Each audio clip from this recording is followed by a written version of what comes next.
एक देश का राजा जिसका नाम अमृतराज था। वो बहुत नेक और धर्मात्मा था। वो अपनी प्रजा से बहुत प्यार करता था, उसका अच्छे से ख्याल रखता था।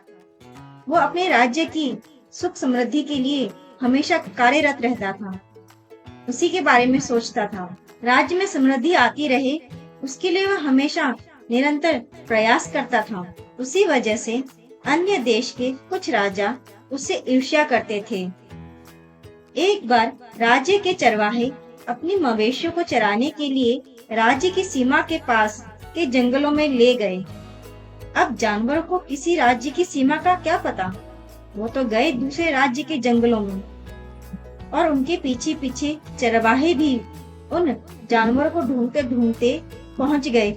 उनको पता ही नहीं चला कि वो कब सीमा के पार कर गए और उनके पीछे पीछे चरवाहे भी उन जानवरों को ढूंढते ढूंढते सीमा पार कर गए और उनको दूसरे राज्य के सैनिकों ने बंदी बना लिया। उन चरवाहों ने समझाने का बहुत प्रयास भी किया, क्षमा भी मांगी, मगर सैनिकों ने उन्हें नहीं छोड़ा।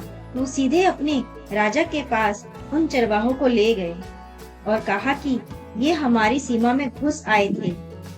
राजा को चरवाहों ने अपनी बात कहनी चाहिए, परंतु राजा ने तुरंत ही आदेश दे दिया कि इनको जेल में डाल दो, बंदी बना लो, क्योंकि उस देश का राजा अमृतराज से बहुत चिढ़ता था।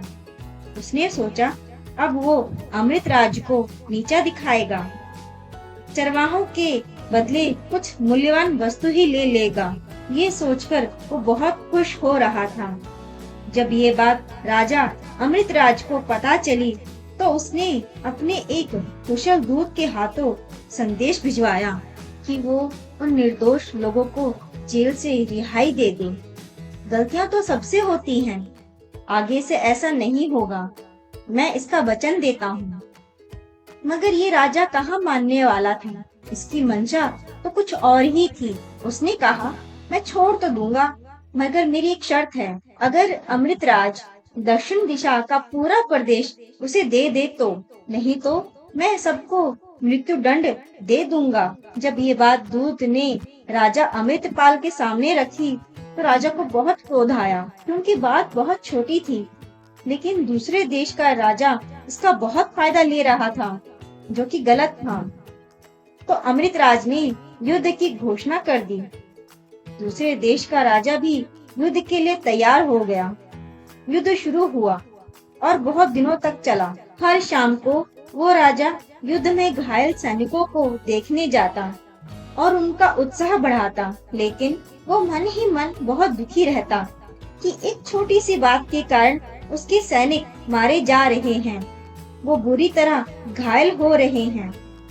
राजा के सिर्फ सैनिक ही नहीं कम हो रहे थे, बल्कि खाने पीने में भी दिक्कत आ रही थी, क्योंकि खाने पीने का सामान लगभग खत्म हो रहा था।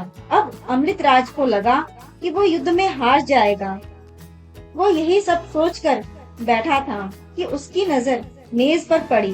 उस पर एक चींटी एक बड़े से मिश्री के टुकड़े को लेने की कोशिश कर रही थी।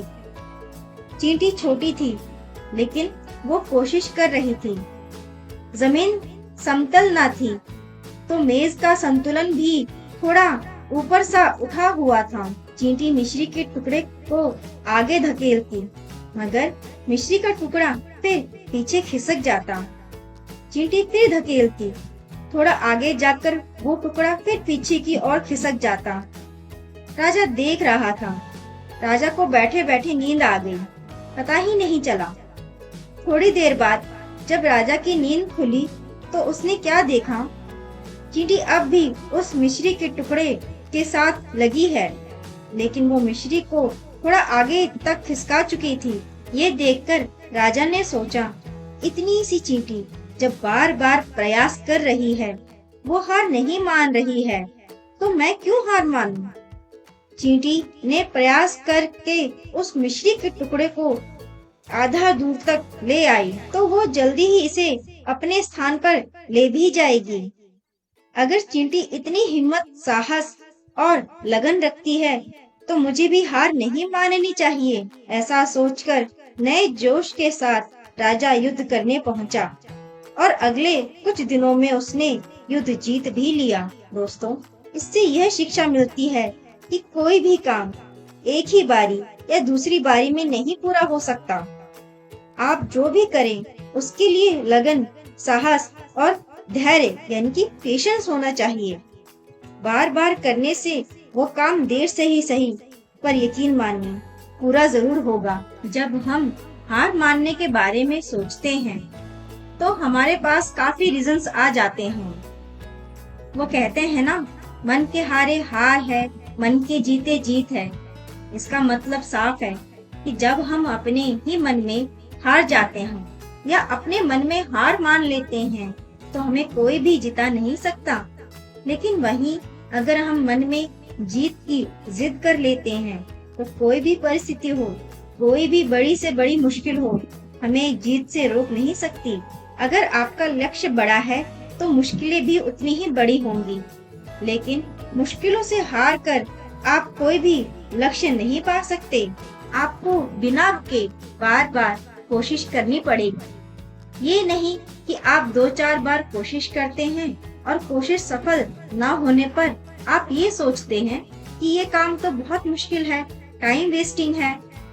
इस पर टाइम वेस्ट करने से अच्छा है कि कोई और काम कर लूं या लक्ष्य बदल लूं।